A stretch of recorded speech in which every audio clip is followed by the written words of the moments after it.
निशाने पर लिया है। जैसे पहले फैमिली आईडी को लिया था, पहले पोर्टल को लिया था, अब उन्होंने ये एचकेआरएन को ले लिया है। तो जो चीज़ें ठीक चीज़ें हैं, अच्छी चीज़ें हैं, उनको निशाने पर लेंगे तो जनता उनको निशाने पर ले लेगी।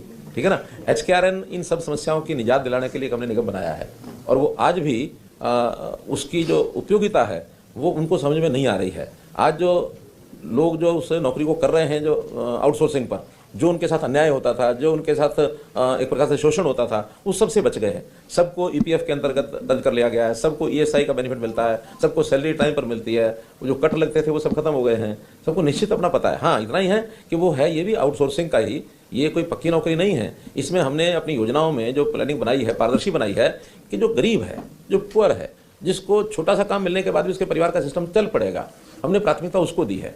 कि परिवार की आय 1 लाख रुपए से कम है तो उसके कोई नौजवान है तो पहले उनको दो, फिर 1.5 लाख से कम है, 180 से कम है, फिर उसको दो। दूसरा, उसमें अच्छे जो क्वालिफाइड पढ़े लिखे लोग हैं उसके हिसाब से मार्क्स हैं, उनका रैंकिंग बनता है, रैंकिंग के हिसाब से जितनी जहाँ से आवश्यकता होती है उनको दे देते हैं। ये सबको पता है कि 1 साल के बाद फिर रिन्यूअल होगा इसका, जैसे आउटसोर्सिंग में होता है तो सारा रिन्यूअल होता है, सब हिसाब से होता है और ठेकेदारों से उनको मुक्ति दिलाई है। ये हमने कमिट किया था, हम ठेकेदारी प्रथा में से उनको बाहर निकालेंगे। अच्छा, शुरू में जो लोग नहीं आए थे हमने ऑप्शन दी थी, जो इसमें आना चाहे आए, नहीं तो ठेकेदार के हिसाब से जो काम कर रहा है करता रहे। जो लोग उस समय नहीं आए थे, आज उनकी सिफारिशें हैं, दबाव है कि हमको भी एचकेआरएन में डालो, हमको एचकेआरएन में डालो, तो डिमांड हो रही है। अगर ये इस प्रकार का होता तो फिर लोग डिमांड क्यों करते। और मैं कहता हूँ एक अच्छी चीज़ हमने शुरू की है और वो इसको टारगेट पर ले रहे हैं, तो कम से कम जिनको इनका लाभ हो रहा है वो तो सब उनके विरोध में खड़े हो जाएंगे।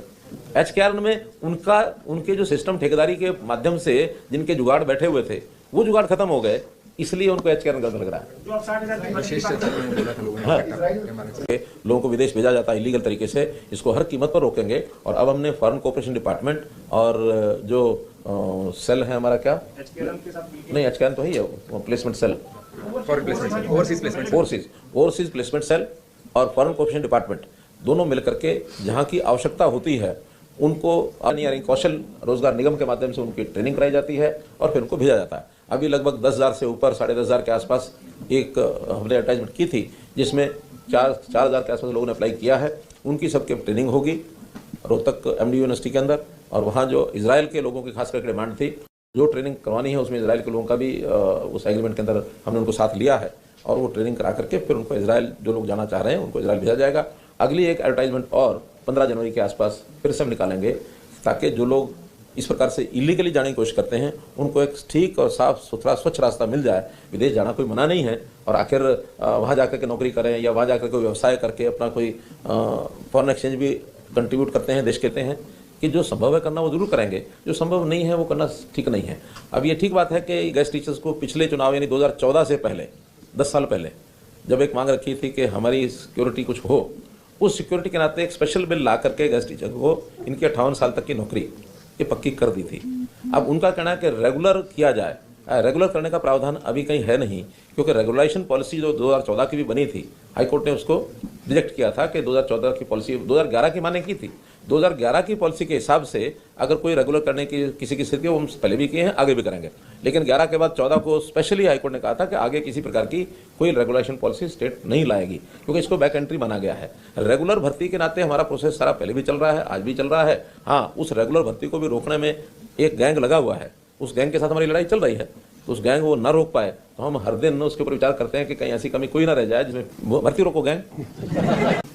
ग्रामीण चौकीदार इनके लिए वैसे तो कुछ घोषणाएं कर दी थी, हमने लागू कर दी थी और उसमें मुख्य रूप से उनकी जो मंथली ऑनरेरियम 7,000 रुपये से 11,000 रुपया ये महीने का कर दिया हमने, पहले से लागू हो गया है।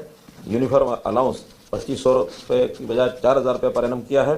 Cycle allowance in 5 years, one time in 5 years, ये 3,500 रुपया उनको ई-रुपये का कूपन मिलेगा ताकि वो साइकिल ही खरीद सकें और कुछ ना ले सकें।